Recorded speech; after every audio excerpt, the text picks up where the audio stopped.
ఈ చంద్రబాబు నాయుడు ప్రభుత్వం వచ్చి 1.5 సంవత్సరం అయింది. ఆయన ఏ డెవలప్మెంట్ చేయలేదు.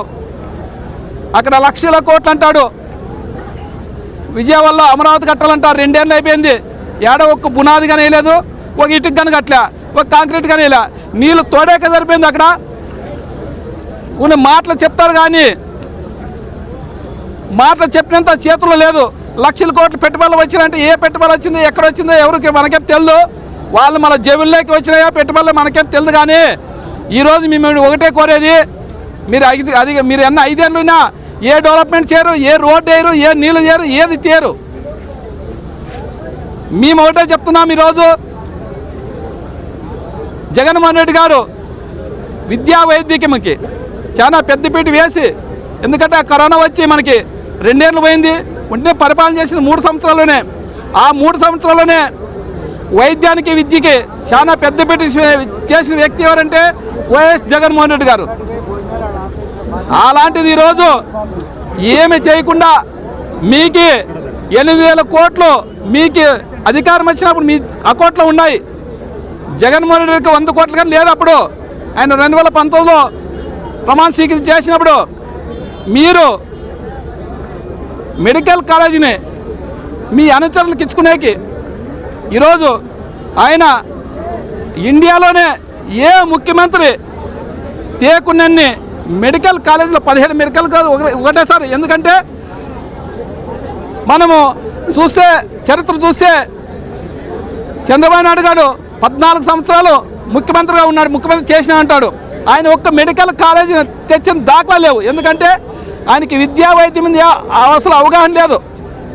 ఎందుకంటే నేను చెల్లు కనిపెట్టాను, నేను టవర్ కనిపెట్టాను, నేను హైటెక్ సిటీ నేనే కట్టింది, మొన్ననే ఏదో ఇంకొకటి ఏదో చెప్పినాడు, అది చెప్పుకుంటూ పోతాడు తప్ప ఆయనకి ఈ మన ఆంధ్రాలో ఏం కావాలో ఆ అవసరాలు అవసరం లేదు.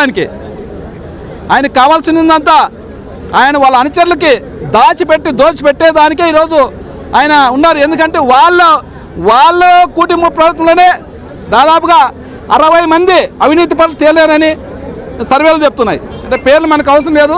60 మంది ఇంత ఘోరంగా దోచుకుంటున్నారంటే మళ్ళా చంద్రబాబు నాయుడు సీఎంగా ఆయన అనర్హుడు అనుకున్నా మాకు తెలియదు.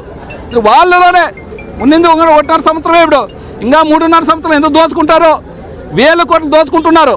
అలాంటిది ఈరోజు ప్రైవేట్ మెడికల్ కాలేజీలు పేద బడుగల వర్గాలు మెడికల్ కాలేజీలో చేరితే ఫ్రీ సీట్లు వచ్చి డాక్టర్లు అవుతారు. అలాంటిది ఈరోజు దాన్ని మీ అనుచరులకి, మీ అస్మదీయులకి కట్టుబెట్టడానికి ఈరోజు ప్రైవేటీకరణ చేస్తున్నారు, పీపీపీ పద్ధతిలో చేస్తున్నారు. జగన్మోహన్ రెడ్డి గారు 17 మెడికల్ కాలేజీలు తెచ్చి 5 మెడికల్ కాలేజీలు ఆయన సీఎంగా ఉండగానే 2023లోనే ఓపెన్ అయిపోయినాయి. ఇంకా 2 పాడేరు, పులివెందుల 2 మెడికల్ కాలేజీలు ఆల్రెడీ అయిపోయినాయి. కేంద్రం కానీ దాదాపుగా 150 సీట్లు ఏవో కేంద్రం అనౌన్స్ చేసింది మాకు ఇవ్వాలని.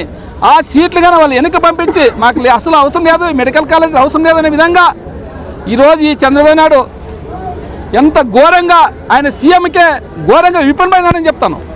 ఎందుకంటే 5,000 కోట్లు పెడితే అది కానీ ఒకటేసారి కాదు, అంచెలంచుగా ఒక సంవత్సరానికి 1000 కోట్లు పెడితే 5,000 కోట్లు అయిపోతుంది. ప్రజలు పేద బలహీన వర్గాలు ఆ మెడికల్ కాలేజీలో చదువుకుని పెద్ద విద్యావంతులై మెడికల్ డాక్టర్లు అవుతారనే విధంగా మా జగన్మోహన్ రెడ్డి గారు తెస్తే ఈరోజు ఉన్న 10 మెడికల్ కాలేజు అవి కానీ 80% 70% అయిపోయినాయి. అలాంటిది ఈరోజు నీవు మీ అనుచరుల కోసము దాచుకునే కోసము పీపీపీ పద్ధతి తెచ్చి ప్రైవేటీకరణ చేయాలనే విధంగా నీ దుర్మార్గమైన ఆలోచన మానుకోవాలనే విధంగా మీకు ఖచ్చితంగా మీకు ఈ చంద్రబాబు నాయుడికి మేము ఓటే చెప్తున్నాం. నువ్వు ఖచ్చితంగా దీన్ని విరమించుకుంటే, ఎందుకంటే ఈ ఉద్యమాలు ఓ రోజుతో కాదు. ఎందుకంటే గోవానా ఛత్తీస్గఢ్ ఉత్తరాఖండ్లో కానీ ఇలాగనే వాళ్ళు కానీ ప్రైవేటీకరణ చేయాలని, మెడికల్ కాలేజ్ ప్రైవేటీకరణ చేయాలని వాళ్ళు కానీ చేస్తే ప్రజలు తరిమి కొట్టింటే అవిటి కానీ గవర్నమెంట్ నడుపుతున్నారు. ఎందుకంటే గవర్నమెంట్ నడిపితే 5,000 కోట్లు పెడితే లక్షల కోట్లు ఆశ అవుతుంది ప్రభుత్వానికి. అలాంటిది ఈరోజు ప్రైవేట్ పరం చేసి 100 రూపాయలకి ఎకరా ఆడం దొరుకుతుందా? 50 ఎకరాల మెడికల్ కాలేజ్ ఉంటే దాదాపుగా ఒక్కొక్క ఎకరాడు 50 కోట్లు విలువ చేస్తుంది. అలాంటిది అట్లా ఇప్పుడు ఈరోజు నువ్వు 100 రూపాయలకి ఇచ్చి మీ అనుచరులు దోచిపెట్టడానికి చేస్తున్నావు కాబట్టి మేము ఒప్పుకునే ప్రసక్తి లేదు.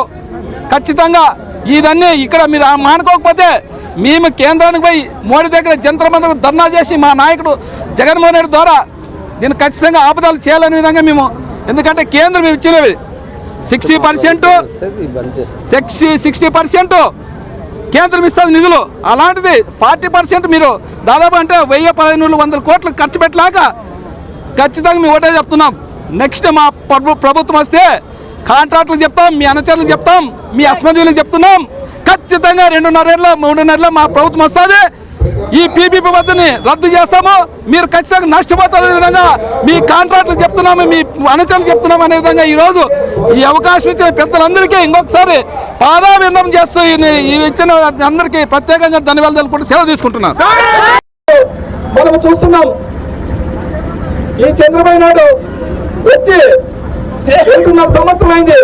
ఏడా ఒక అభివృద్ధి లేదు, ఒక రోడ్డు లేదు, ఒక ఏది లేదు. ఆయన చెప్పిన మాటలను అబద్ధాలు చెప్పి ఈరోజు గద్దెనెక్కి నేను అధికారంలోకి వస్తేనే రోడ్లు లేకుండా గుంత లేని రోడ్లు చూస్తామని ఆయన మాట ఇచ్చిన దానికి ఈరోజు ప్రజలందరూ ఓటు వేసి గెలిపిస్తే ఈరోజు రోడ్లు ఎట్లున్నాయి? మరి ఆలూరు కాన్స్టిట్యూన్సీ లో ప్రతి ఒక్కరు ప్రతి గ్రామం నుంచి వచ్చినారు.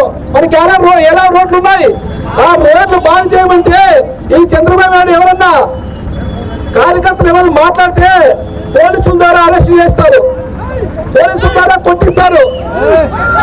అది కాదు మీకు నిత్యమో, మీకు అధికారం ఇచ్చిన పోలీసులతో కొట్టించే కాదు, అభివృద్ధి చేసి అభివృద్ధి బాటలో నిలపాలనే విధంగా ఈ రోజు ఈ చంద్రబాబు నాయుడికి ఈ ప్రభుత్వానికి మేము చెప్తున్నాం. ఎందుకంటే ఆయన ఇదే ప్లేస్ లో మీరు ఆలూరుని నా కన్ను బిడ్డలా చూసుకుంటానే విధంగా ఆయన మాట ఇచ్చి ఈరోజు మాట్లాడుతున్నాడు. ఎందుకంటే ఈయన ఆలూరు కాన్ఫరెన్స్ లో ఈయనకి వైఎస్ఆర్సీపీ అంటే ప్రతి ఒక్కరికి అభిమానం, రాజశేఖర రెడ్డి అంటే అభిమానం, జగన్మోహన్ అంటే అభిమానం. ఆలూరు కాన్ఫరెన్స్ వైఎస్ఆర్సీ కంచుకోటగా ఉండేది కాబట్టి ఆయన ఈరోజు పచ్చిపాతం చూపించి మన ఆలూరు కాన్ఫరెన్స్ ₹1 కానీ నేను ఎన్నైనా గెలిస్తే 4 సంవత్సరం అయింది, ఏడే కానీ ₹1 కానీ మనకి పని కొట్టుకునే కొట్టు కానీ ఈయన విధంగా ఈరోజు చంద్రబాబు పక్షపాతం చూపిస్తున్నాడు.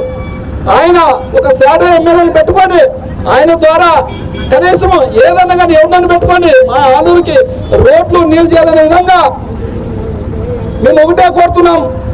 మనకి ఆలూరులో కక్షలొద్దు, కార్యక్రమాలొద్దు, మనము అన్నదమ్ములా మెలగాలని, ఒకటిగా ఉండాలని, మనం అభివృద్ధి చేసుకోవాలనే విధంగా మనమందరం కలిసిమెలిసి మన ఆలూరుని అభివృద్ధి చేసుకున్న విధంగా ప్రతి ఒక్క నాయకుడికి కార్యకర్తకి అందరికీ విన్నవించుకుంటున్నాను.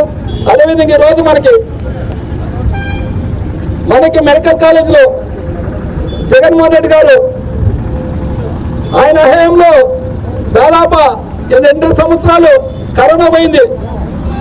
ప్రపంచ దేశం మనకే ఒకటి కాదు, మన ఆంధ్ర ఒకటి ప్రపంచ దేశాల్లో ఉన్నారు. మరి అలాంటిది ఆ రోజు ఆయన వైద్యానికి విద్యకి పెద్ద పీఠం వేసి మన మెడికల్ కాలేజీలు అయితేనేమి, మన స్కూళ్ళు అయితేనేమి వైద్య విద్యకి చాలా ప్రాధాన్యత ఇచ్చిన వ్యక్తి ఎవరంటే మన జగన్మోహన్ రెడ్డి గారు. ఈ రోజు వైద్యం లేదు, విద్య లేదు. వైద్యం కంటే ఆరోగ్యశ్రీని మూలను పడేసి మొన్ననే హాస్పిటల్ యజమానులంతా విజయవాడలో ధర్నాకు వస్తున్నారు. అలాంటి ఈ వ్యక్తి ఈరోజు 3700 కోట్ల వాళ్ళకి నిలబడి చేసి ఆరోగ్యశ్రీ మూలను బట్టి ప్రతి బీద వాళ్ళంతా చనిపోతున్నారు. ఎందుకంటే వాళ్ళు ఎంతమంది చనిపోతారో మీకు తెలియదు. చాలా మంది ఆరోగ్యశ్రీ ఉంటే చాలా మంది బతికే వాళ్ళు ఇప్పుడు అందరూ వేల మంది చనిపోతున్నారు. అలాంటిది ఈరోజు జగన్మోహన్ రెడ్డి గారు 17 మెడికల్ కాలేజ్ చేసి, ఎందుకంటే పేదలకు విద్యా వైద్యం ఉండాలనే విధంగా ఆయన ఆలోచన చేసి కేంద్రంతో కొట్టాడి ఏ రాష్ట్రము తేలేంతగా. ఎందుకంటే చంద్రబాబు నాయుడు గారు 14 ఏళ్ళు ముఖ్యమంత్రి అంటాడు, ఒక్క మెడికల్ కాలేజ్ తెచ్చిన పాపాడుకోలేదు ఆయన. అదే జగన్మోహన్ రెడ్డి అదే రాజశేఖర ఉన్నప్పుడు 4 మెడికల్ కాలేజీలు వచ్చినాయి. అదే జగన్మోహన్ రెడ్డి గారు 17 మెడికల్ కాలేజీలు తెచ్చి ఆయన సీఎంగా ఉన్నాయనే 5 మెడికల్ కాలేజీలు ఓపెన్ చేసినాడు. అదేవిధంగా 2 పాడేరు పులివెందుల రెడీగా ఉన్నాయి. ఎందుకంటే ఎన్నికలు కూడా వచ్చింది కాబట్టి 2 మెడికల్ కాలేజీలు నిలబడిపోయినాయి. దాదాపు 17 మెడికల్ కాలేజీ 7 మెడికల్ కాలేజీలు ఆల్రెడీ అయిపోయినాయి. ఉండేవన్నీ 10 మెడికల్ కాలేజీలు. 10 మెడికల్ కాలేజీలు కానీ అవి కానీ 80% అయిపోయినాయి. ఆ 80% 20%కి ఆ 20% చేస్తే మనము దానికి 5,000 కోట్లు అవుతుందంట. ఆ 5,000 కోట్లు పెడితే మన ప్రభుత్వ ఆస్తి లక్షల కోట్లు అయిపోతుంది. అలాంటిది ఈరోజు ఈ చంద్రబాబు నాయుడు వాళ్ళ అస్మదీయులకి ఎకరా 100 రూపాయలంట. ఎక్కడైనా వింటూరు ఉందా?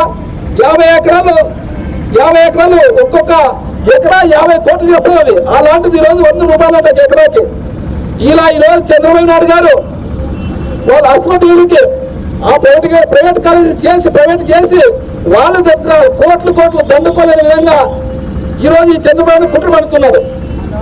అది కుట్ర పండుకోకుండా జగన్మోహన్ రెడ్డి గారు దాన్ని, ఎందుకంటే మన రాష్ట్రమే కాదు పక్క రాష్ట్రాలు గోవా అయితేనేమి, ఉత్తరాఖండ్ అయితేనేమి, జార్ఖండ్ అయితేనేమి ఆ రాష్ట్రాల్లో ఇట్లా ప్రైవేట్ చేస్తామంటే ప్రజలు ఉద్యమం లేపి అవి ప్రభుత్వ మెడికల్ కాలేజీలుగానే చూసినారు. కాబట్టి మన ఆంధ్రాలో కానీ ఖచ్చితంగా మెడికల్ ప్రైవేట్ చేయకున్నట్ల ప్రభుత్వమే నడుపుకునే విధంగా మేము పోరాటం చేస్తున్నామంటాం.